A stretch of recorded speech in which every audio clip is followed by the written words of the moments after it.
Hi everyone, welcome. My name is Billy. Today I would like to share with you two cotton shirt dresses that have a bit of a 1950s vibe. And today's video is part 4 of this particular shirt dress. And for different versions of this shirt dress, including different colors and sleeve options, please check out my videos number 51, 54, and 56. And for certain short videos on the construction of several aspects of the shirt dress, please check out my videos number 51A through 51D. The first shirt dress that I will share with you today is this one here, made from a little over a yard of shirting fabric that I purchased from Moods store in New York City's garment district almost 2 years ago. And so here's a close-up of the fabric itself. As you can see, it's a bit of a candy cane stripes, and so I just really love it. So this is what it looks like, and this is the collar.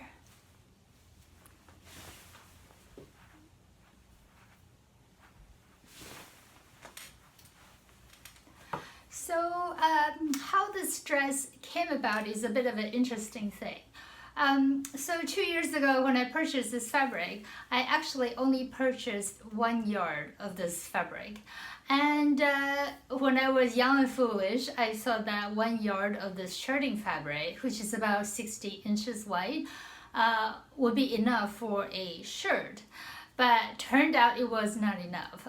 So because originally I wanted to make a shirt with this fabric, but turned out it was just not enough at all.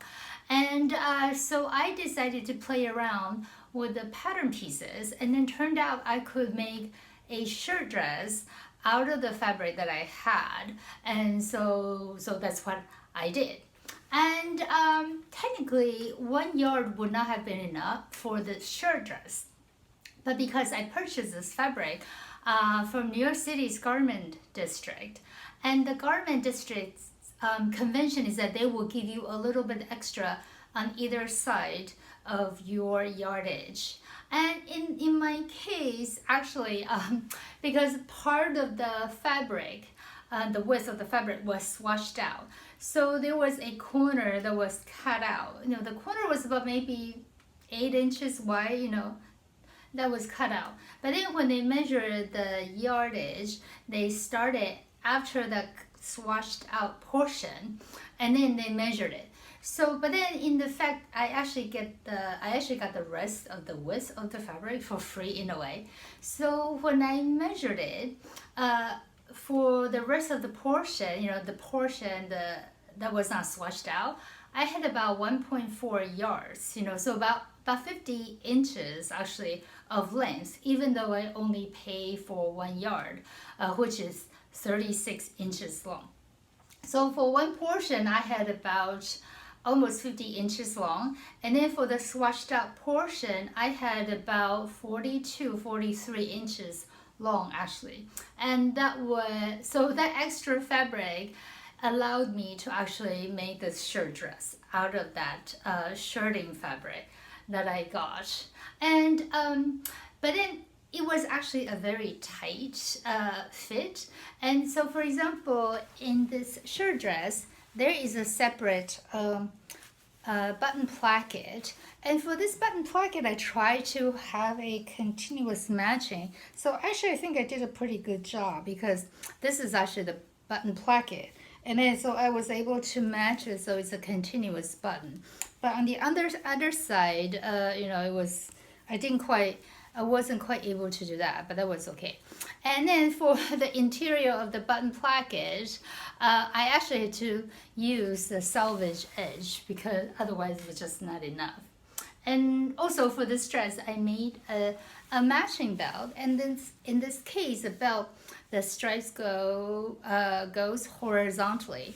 And that was kind of what I wanted anyway, but turned out that was the only way I could do it out of the fabric I had. But for the belt, actually, I had to connect, I think, about 5 pieces to make up for the belt. But when I was connecting them, I made sure I lined up the seam. So for example, actually there is a seam right here, but it's really not noticeable at all because I just really try to match the stripes, for the various pieces before I cut them out. And so overall, I am very happy about it. I cut out the pattern pieces for this sleeveless shirt dress during the time when I was insanely busy at work. I talked more about that in my last video number 56. As a result, I guess I was not fully awake when I was cutting out those pattern pieces. I forgot to make two adjustments that normally one would make when converting a bodice with sleeves into a sleeveless bodice. And can you tell what adjustments I did not make?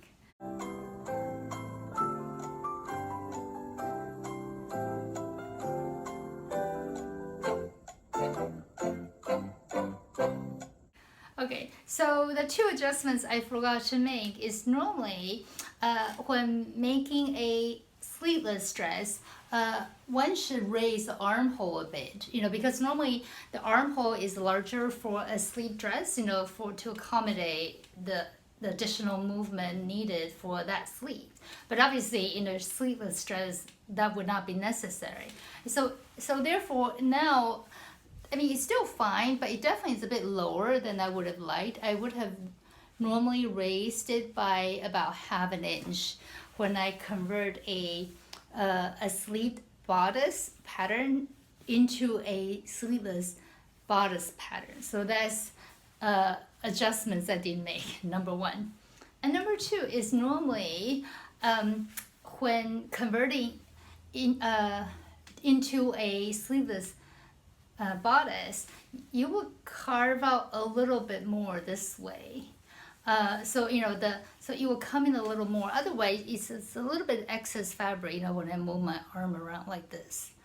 But I didn't do it. And then also the reason is normally you need a little more fabric here when connecting the bodice to the sleeve, because you need that extra fabric for ease, but which of course again is not necessary in a sleeveless dress.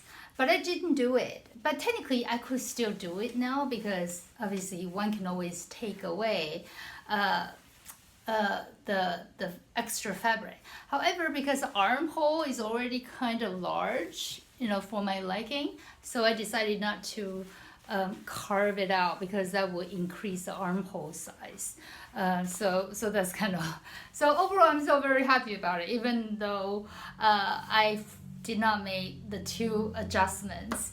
So the lesson here is do not cut out fabrics when one is very tired.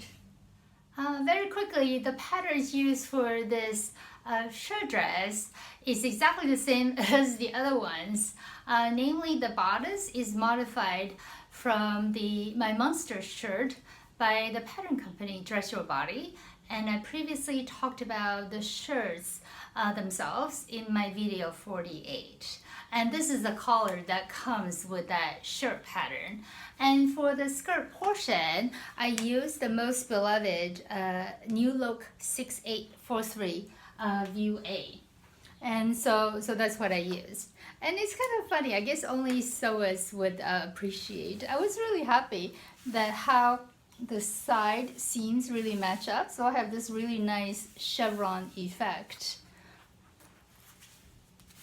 So it was kind of nice. It's kind of like, it's the little things in life that makes one happy.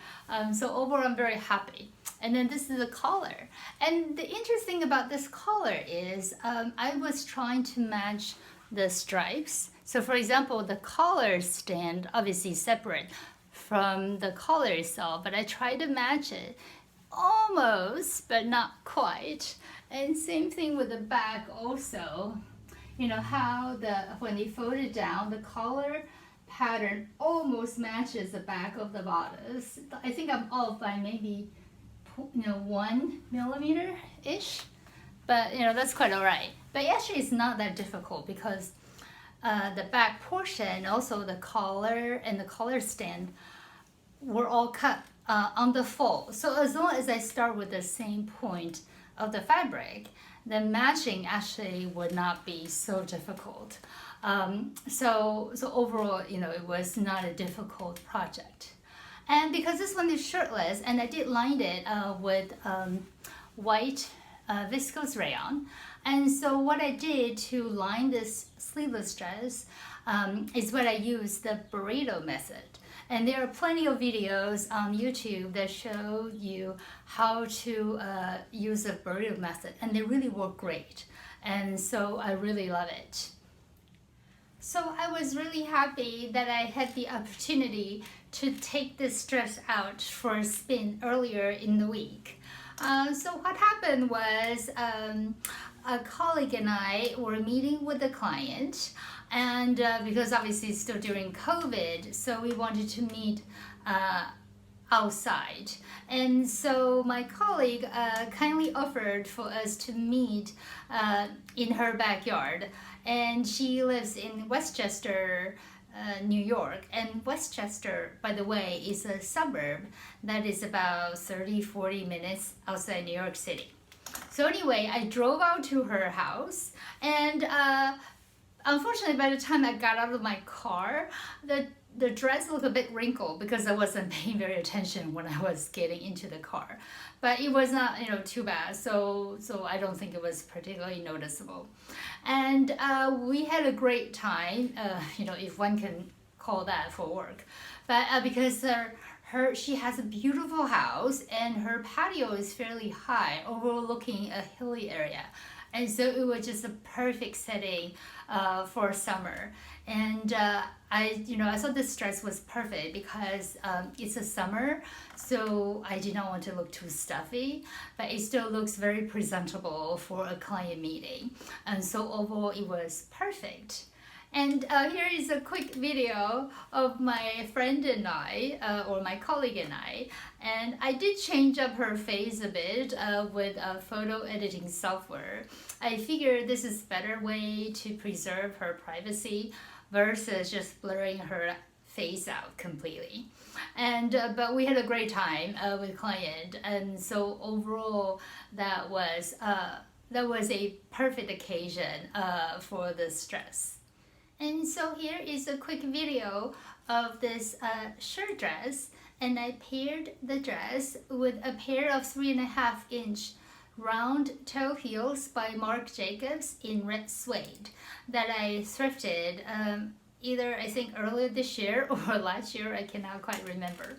And overall, I am really happy how this dress turned out, considering as a general rule, I am not a fan of sleeveless dresses on myself, even though I like it very much on other people. But I thought this dress was perfect for summer, and I am really just very happy how this works out.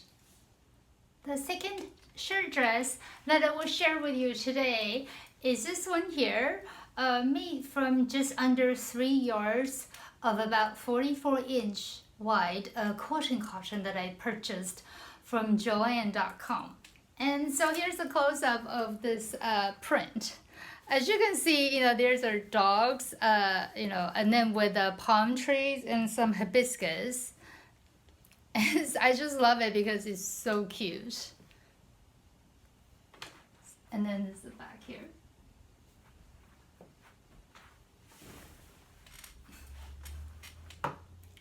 So the reason for choosing this particular fabric is that I wanted to make a sort of Hawaiian shirt dress.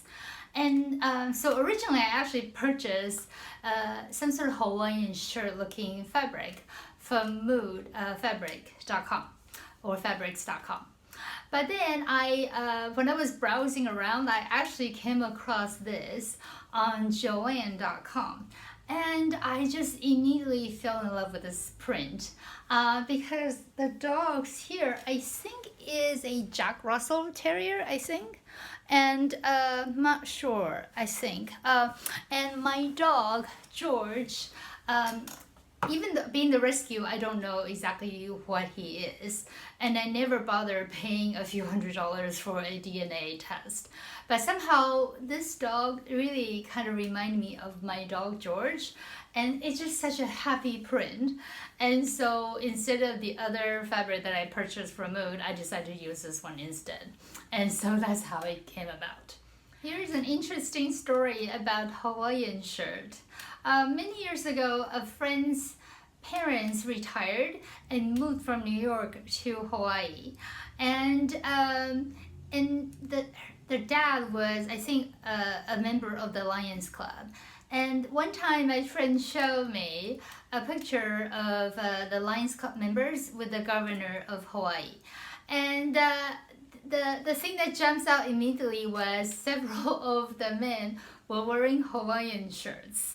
And then I mentioned this, and then my friend said, you know what, Hawaiian shirt was a perfectly appropriate attire when meeting with the governor of Hawaii. And so I thought that was so cool and just love it because obviously, you know, the culture there is a lot more laid back than things here in New York. So I just really love that story and thought I would share it with you. For the design of this shirt dress, since I wanted to have a Hawaiian shirt type of look, so I decided to have a narrow, sort of a mid-length sleeves for this particular shirt dress. And for the color, I use the same color piece that I drafted for the banker's shirt dress that I shared with you in my last video number 56. And so, you know, so this is the same color, but in a different reiteration. And also, obviously, as I mentioned in my last video, because this is self-drafted, I am happy to share. And so I am also providing a link where you can download this particular collar piece. You know, obviously you may have to adjust it to accommodate for different neck sizes, but that hopefully that will give you an idea how to modify an existing shirt collar pattern that you already have. And so, you know, so this is, you know, so exactly the same bodice and also skirt. And for this one, I was able to add a inseam pocket. And one good thing about, you know, practice is that it really, I mean, now I am fairly proficient. So now this inseam pocket is absolutely flush, you know, so there is no sort of puckering, nothing whatsoever. It sits perfectly flat. And then also the, you know, the lines all match up. So overall, I am very happy about this one. And the original shirt pattern has a separate button placket. But then I knew I wanted to have a continuous sort of a design flow. And so I knew it would be difficult if the button placket were separate. Because then, you know, it would be a lot more difficult to match it up. So instead of a separate button placket, I just extended the center front by about 2.5 inches. And then that allowed me to just fold over the I guess the edge of the fabric twice. So you know, so in a way the 2.5 inches were divided into 3 portions. One is the button placket you see here, and then one portion is this piece here. Another portion is the piece that got folded inside. And so as a result, this button placket has 3 layers of the exterior fabric. And the reason I like this method better versus just like sometimes some pattern instructions tell you to fold like 1/4 inch and then fold over the width of the button placket. So I think my method has advantage over the other method because this button placket is of even thickness, and therefore it makes it easier when sewing the buttonholes, because I noticed that my machine is a bit temperamental if the button placket is not of even thickness. And then so I thought So that's kind of what I did. And then because of I just extended, so the print absolutely continues. So overall that works out great. And I just it's interesting, even though it's really the same dress as before, but by adding this longer sleeves, it definitely gives a bit of a 50s vibe, especially if I also wore the pearl necklace that I was wearing earlier. And by the way, the pearl necklace is a 16-inch long necklace. And originally, because I had plenty of fabric, because the short sleeves use up less fabric than the long sleeve, obviously. So I had some fabric left over, and so originally I wanted to do something a bit more in terms of construction details. Maybe like a little epaulette, and also maybe a bit of a cuff here. But then I quickly nixed those ideas because the print of this fabric is fairly busy, and so those details would just be lost in this busy print. And so that doesn't seem to make sense to spend all this time and energy on something that that would not really show. So I just scratched that, and I'm still perfectly happy with how this dress turned out. So here is a quick video of this Hawaiian shirt-ish dress, and I paired the dress with a pair of 3.5-inch pointed toe heels that I purchased from Bloomingdale's many years ago. And Bloomingdale's, by the way, is a department store in Midtown, New York City.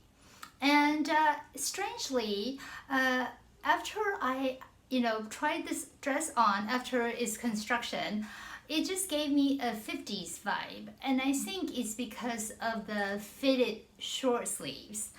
So overall, I just really love it.